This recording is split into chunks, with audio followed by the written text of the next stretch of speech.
All right, if you own a Chrysler 2.7, right, this is the tip of the day, then you're going to have one of these coolant outlets where the ECT, electronic coolant temp sensor for the computer, and the bleeder sits right here.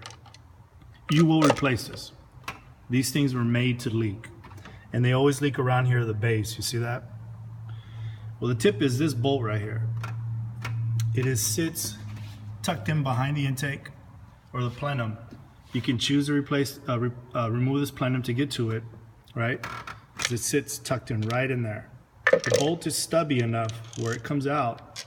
When you back it out, you can slide this right out of it. I want to show you how I did that. And for that, we're going to go to our classroom here. All right, let me get my wrench so I can show you. This is the wrench that I'm using. It's a mountain wrench. And there's the part number right there. I like it because it has a wobbly head at one end. It's a close-in wrench. You see that?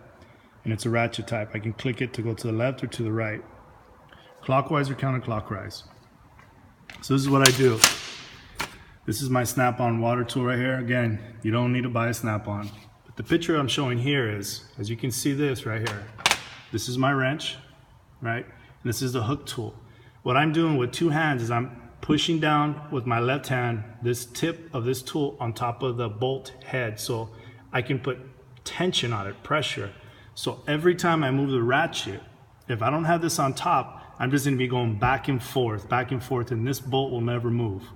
With pressure applied to it on top of here and this wrench, I move it, I can hear the gear. Every time I turn this, it's backing out the bolt to the point where this will back out. But my hook tool can't stay there anymore because it's hitting the plenum now.